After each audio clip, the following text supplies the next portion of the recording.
Assalamualaikum warahmatullahi wabarakatuh. Alhamdulillahi rabbil alamin, alladzi an'amana min ni'matil imani wal islam. Wassalatu wassalamu ala khairil anam, sayyidina wa maulana Muhammadin sallallahu alaihi wasallam. A'udzu billahi minasyaitonir rajim. Bismillahirrahmanirrahim. La in syakartum la azidannakum wa la in kafartum inna 'adzabi lasyadid.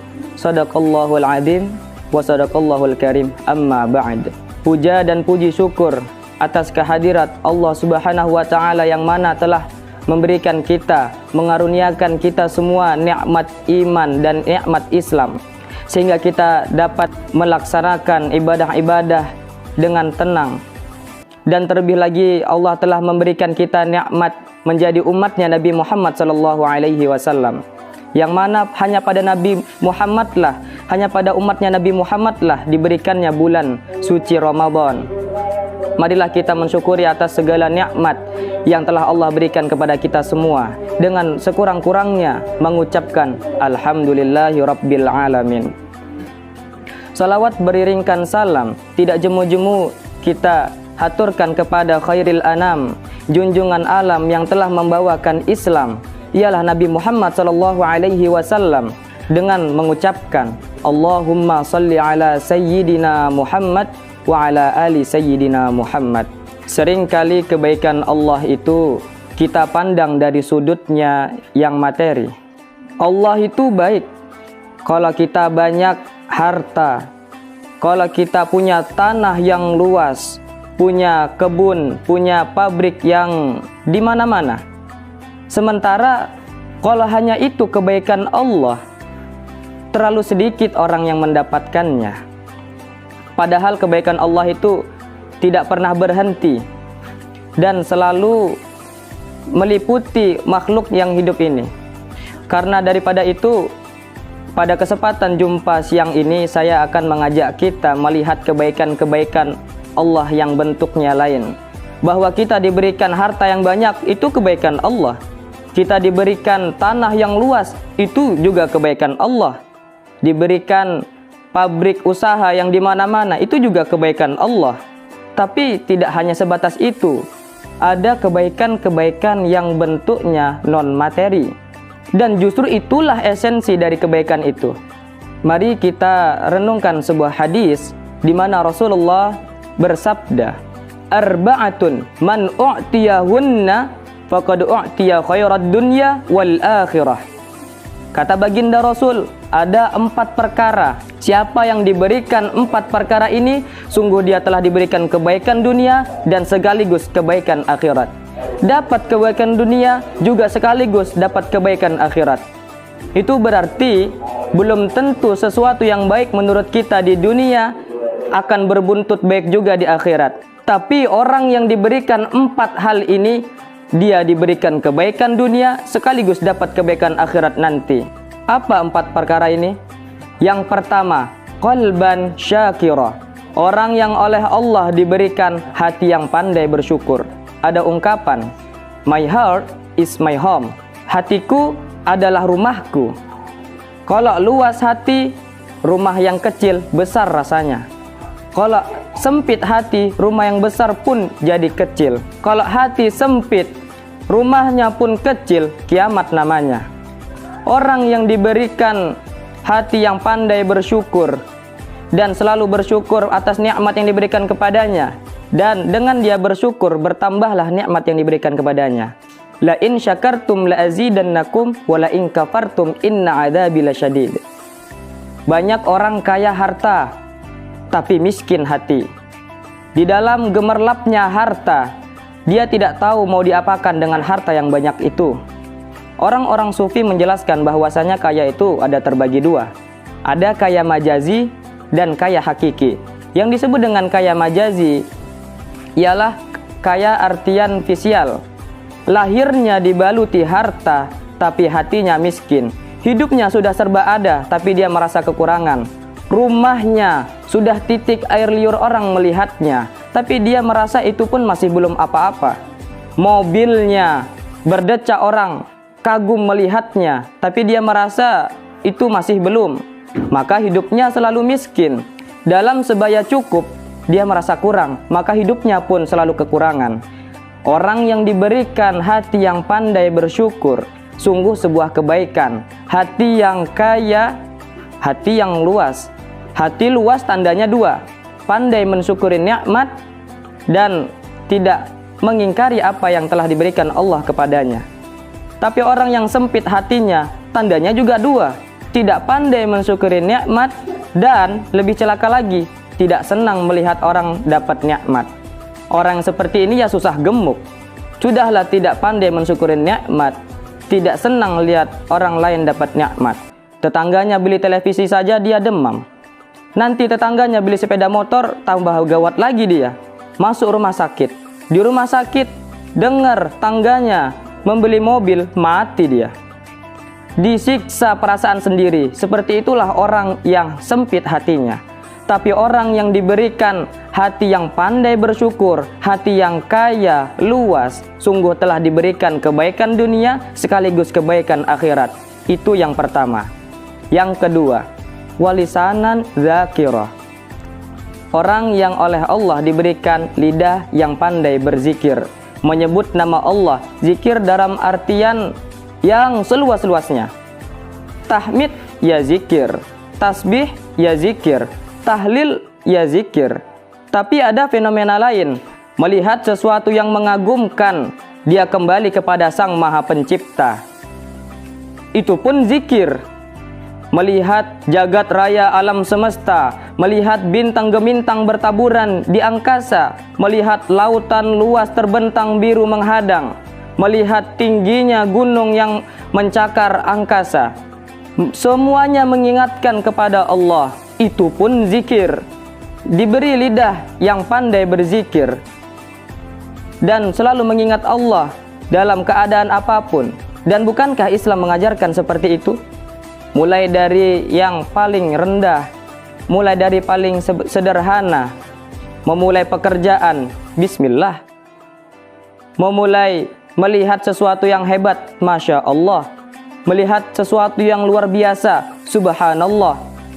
Berjanji, insya Allah. Terkejut, astaghfirullah. Semuanya dikaitkan dengan Allah. Dan inilah zikir itu. Hidup larut dalam alur ketuhanan. Yang ketiga, wabadanan alal bala'i sabira. Beruntung orang, diberi kebaikan orang kalau dia dikaruniai badan yang tegar menghadapi bencana, tegar menghadapi ujian, kuat menghadapi tantangan. Tantangan itu perlu. Kalau tidak ada tantangan, kita akan tidur. Cobaan juga kita perlukan. Tapi kalau kita tidak sanggup menahannya, larut oleh cobaan itu, kita akan kalah karenanya. Orang yang diberikan kebaikan dunia dan kebaikan akhirat sekaligus memiliki badan yang tegar menghadapi cobaan, tegar menghadapi ujian. Apa cobaan itu?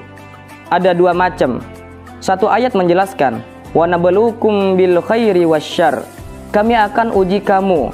Kami akan coba kamu dengan yang enak dan yang tidak enak, dengan yang baik dan dengan yang tidak baik, dengan yang menyenangkan dan dengan yang tidak menyenangkan. Bukan hanya sakit cobaan itu, sehat pun ujian. Bukan hanya miskin ujian, kaya pun cobaan. Bukan hanya tak punya jabatan cobaan, naik pangkat pun ujian. Kita ini kan yang namanya cobaan itu yang tidak enak saja. Ketika sakit, ya Allah, sedang diuji. Sehat, lupa daratan. Ketika miskin, ujian. Tapi sudah kaya, lupa bahwasanya itu juga ujian. Fenomenanya apa? Banyak orang yang lulus ketika diuji dengan kemiskinan, tapi dianya gagal berantakan setelah diuji dengan kekayaan. Ketika miskin dia hamba Allah, tapi ketika kaya dia hamba harta. Belum ada orang pernah datang kepada ustadz-ustadz, Pak Ustadz, saya sedang diuji oleh Tuhan. Kenapa Pak? harta saya sedang banyak. Belum pernah. Ketika sudah bangkrut, miskin, baru merasa diuji. Bukankah syarat dengan contoh, la nufarriqu baina ahadim mir rusul, kami tidak membeda-bedakan di antara rasul-rasul. Tidak ada rasul yang dianak emaskan, semuanya ditempa, semuanya diuji, semuanya digembleng, semuanya tegar seperti batu karang di tengah samudra. Walau tiap hari dihantam ombak, ditendang gelombang, semuanya berdiri dengan tegar. Seperti itu orang yang diberikan kebaikan dunia sekaligus kebaikan akhirat. Bukan seperti orang yang loyo, kena sedikit kesulitan seperti ayam sampar, kerakap tumbuh di batu, hidup segan, mati pun tak mau. Hidup ini cobaan. Semakin tinggi keimanan, semakin besar cobaan yang datang menerjang. Semakin kokoh berpegang pada agama, semakin besar pula cobaan yang menerpa. Orang yang diberikan kebaikan dunia dan akhirat, yang keempat, wa zaujatan sholihatan, diberikan istri yang solehah. Suami dimanapun dia berada, ketika sukses apapun, jadi apapun dia, tidak ada suami yang sukses jadi apapun dia tanpa peran seorang istri dan dukungan seorang istrinya.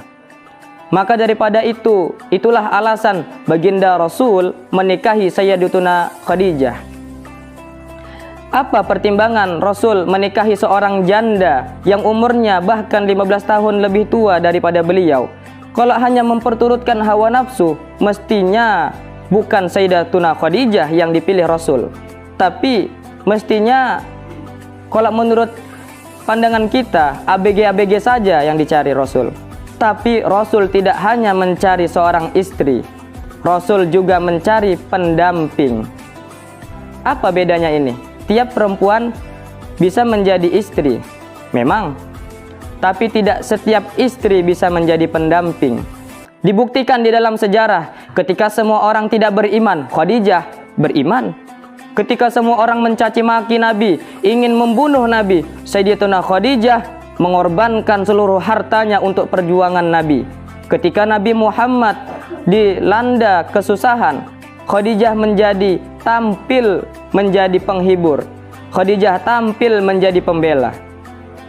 Ketika pertama kali berhadapan dengan malaikat Jibril memberi wahyu, badan Rasulullah gemetar seperti orang yang demam. Pulang ke rumah berkata, "Dhammiluni ya Khadijah, selimuti aku ya Khadijah, selimuti." "Kenapa bang?" kata Khadijah. "Jibril turun berkata begini, begini. Aku khawatir ya Khadijah." Khadijah mengerti bahwasanya suaminya mengalami semacam frozen emotional attitude. Sebagai istri yang baik, pendamping yang bijaksana, Khadijah tampil. "Kalla ma yukhzakallahu abada." "Tenang bang," kata Khadijah. "Tenang. Allah tidak akan menyusahkan kamu untuk selama-lamanya. Tenanglah."